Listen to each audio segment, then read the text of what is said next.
Assalamualaikum anak-anak, apa kabar semuanya? Semoga kalian semua dalam keadaan baik ya, amin. Hari ini kalian akan belajar bersama Pak Syazili Al-Akbari. Sebelum kita lanjut, jangan lupa like, share, komen, and subscribe ya. Oke, kita lanjut. Hari ini kita akan belajar kelas 4, tema 6, cita-citaku, subtema 1, aku dan cita-citaku, pembelajaran ke-1. Baik, sebelum kita belajar, mari berdoa terlebih dahulu. Berdoa dimulai.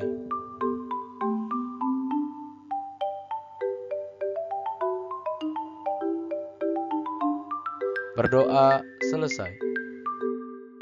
Oke anak-anak, hari ini kita akan belajar yang pertama, jenis-jenis pekerjaan sesuai dengan cita-cita. Kedua, mengenal puisi dan ciri-cirinya. Dan yang ketiga, mengamati daur hidup hewan. Oke, pembahasan pertama kita akan belajar pekerjaan sesuai dengan cita-cita. Coba sekarang kita perhatikan gambar berikut ini. Nah, dari gambar di atas, apakah ada yang menjadi cita-citamu? Apakah kamu pernah membayangkan kelak akan menjadi seorang guru, polisi, pilot, atau dokter?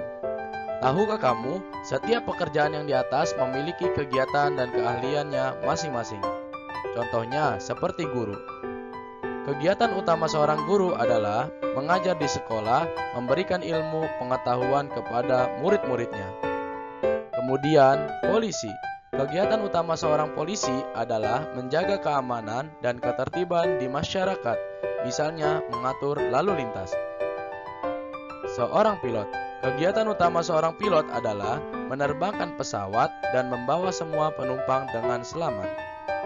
Kemudian dokter. Kegiatan utama seorang dokter adalah merawat dan memeriksa pasien yang sedang sakit, serta memberikan obat dan vaksin. Nah, kira-kira apa cita-cita kamu?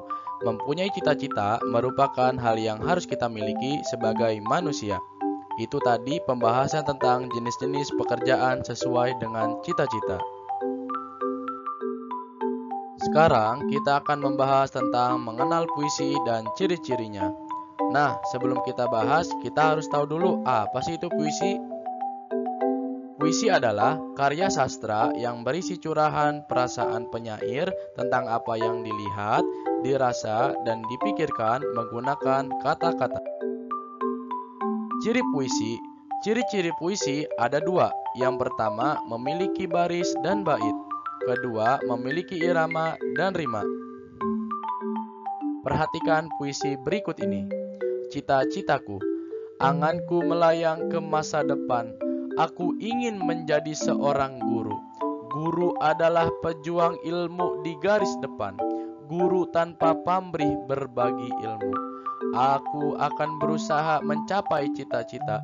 Takkan lelah aku mencari ilmu. Takkan aku berpangku tangan saja demi tercapainya cita-citaku. Jika kita perhatikan puisi tersebut, anganku melayang ke masa depan itu disebut baris pertama. Aku ingin menjadi seorang guru, itu disebut baris kedua. Guru adalah pejuang ilmu di garis depan, itu disebut baris ketiga. Guru tanpa pamrih berbagi ilmu, itu disebut baris keempat. Dari baris keempat tersebut dijadikan atau disebut menjadi bait satu. Kita lanjut. Aku akan berusaha mencapai cita-cita, itu juga disebut baris pertama. Takkan lelah aku mencari ilmu, itu juga disebut baris kedua. Takkan aku berpangku tangan saja, disebut baris ketiga.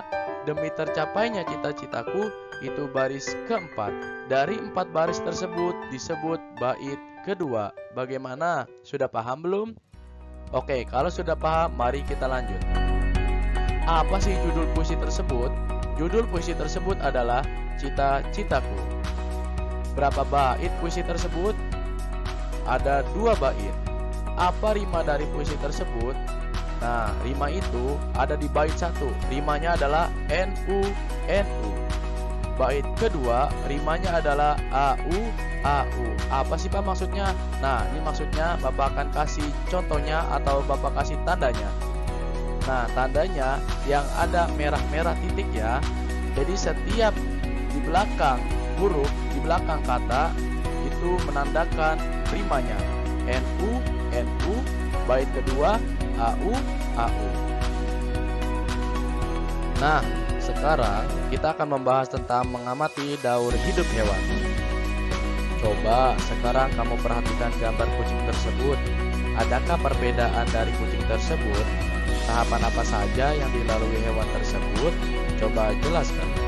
Gambar kucing tersebut menunjukkan bahwa ada anak-anak hewan dan ada hewan yang sudah dewasa. Artinya, hewan-hewan tersebut mengalami pertumbuhan. Perhatikan siklus hidup kucing.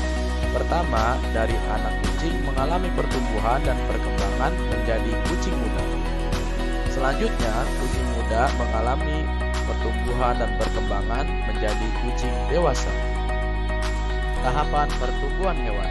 Tahapan pertumbuhan dan perkembangan hewan membentuk sebuah siklus hidup atau daur hidup.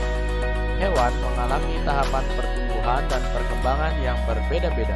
Ada jenis hewan yang mengalami perubahan bentuk di setiap tahap hidupnya.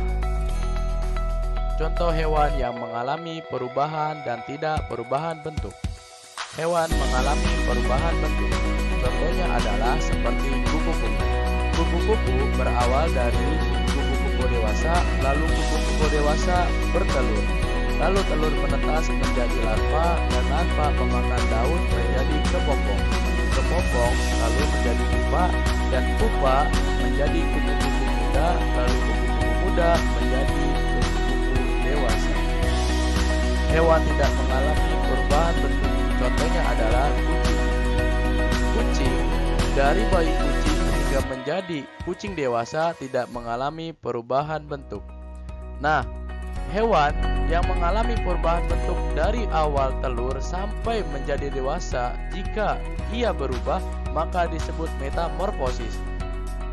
Sedangkan hewan yang tidak mengalami perubahan bentuk seperti kucing dari bayi hingga dewasa sama seperti kucing bayi, itu disebut tidak mengalami metamorfosis.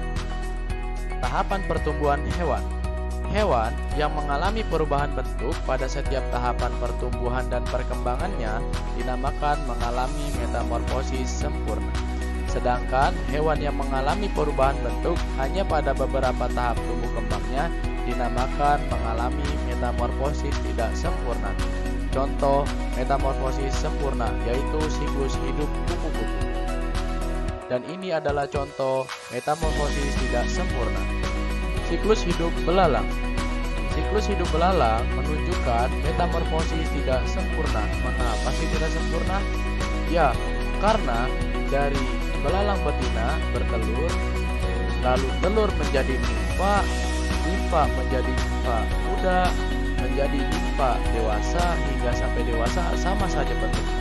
Jadi itu disebut metamorfosis tidak sempurna. Nah, bagaimana belajar hari ini? Seru tidak? Ayo kita merangkum apa saja sih yang tadi sudah kamu pahami.